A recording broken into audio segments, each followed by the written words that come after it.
গোলাঘাটের BJP মণ্ডলকে রাজ্যের অন্যতম মণ্ডল হিসেবে গড়ে তুলতে মাঠে নামলেন নবনিযুক্ত মণ্ডল সভাপতি নারায়ণ দেবনাথ। সুশাসন দিবস দেশের প্রাক্তন প্রধানমন্ত্রী অটল বিহারী বাজপেয়ীর ১০০তম জন্মবার্ষিকী উপলক্ষে বিজেপির পক্ষ থেকে নানান কর্মসূচি পালন করছে। তারই অঙ্গ হিসেবে শুক্রবার সকালে গোলাঘাটি মণ্ডলের নবনিযুক্ত সভাপতি নারায়ণ দেবনাথের নেতৃত্বে সিপাহীজলা জেলার উত্তরাংশের জনজাতি মোর্চার উদ্যোগে দয়ারামপাড়া প্রাথমিক স্বাস্থ্য কেন্দ্রে চিকিৎসাধীন রোগীদের খোঁজ খবর নেওয়া সহ ফল মিষ্টি বিতরণ করা হয়। এদিনের এই কর্মসূচিতে নবনিযুক্ত মণ্ডল সভাপতি নারায়ণ দেবনাথ ছাড়াও উপস্থিত ছিলেন মণ্ডলের যুব মোর্চার সভাপতি হরিশঙ্কর ভৌমিক, জনজাতি মোর্চার নেতৃত্বরা।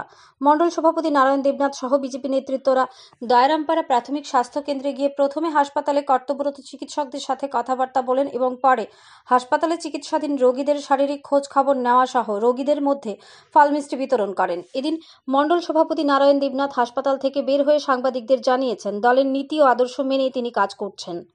Bureau report, RE, Dharmanagar.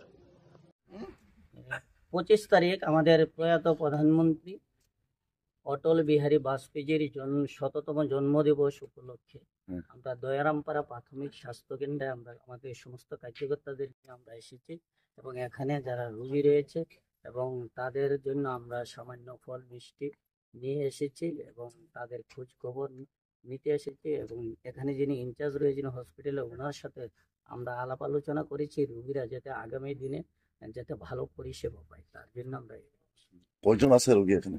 এখানে আপাতত রোগী রয়েছে 2 জন ভর্তি রয়েছে আর প্রত্যেক দিনই পেশেন্ট এখানে আসে চিকিৎসার জন্য। সুব্যবস্থা এবং ব্যবস্থাপনার মাধ্যমে এখানে রোগীরা সুস্থ স্বাভাবিকভাবে এখানে চিকিৎসা কে কে আসে? আমাদের এখানে আমাদের সামনে আছেন আমাদের জেলার সাধারণ সম্পাদক রাজেশ দেববর্মা মহোদয় এবং আছেন আমাদের মন্ডলের ভাইস প্রেসিডেন্ট গোবিন্দ দত্ত মহোদয় এবং জনজাতি মোর্চার GS গোবিন্দ দেববর্মা মহোদয় এবং এখানে বুথ সভাপতি থেকে আরম্ভ করে এবং এই বিধানসভা যুব মোর্চার সভাপতি হরিশঙ্কর ভৌমিক, যুব মোর্চার GS রাজকুমার ঘোষ এবং আরো বিভিন্ন কার্যকর্তারা সমস্ত কার্যকর্তারা আমরা একসঙ্গে। আপনি পরিচয়? আমার পরিচয়, আমি নবনির্বাচিত 17 গোলাঘাটি মন্ডল সভাপতি।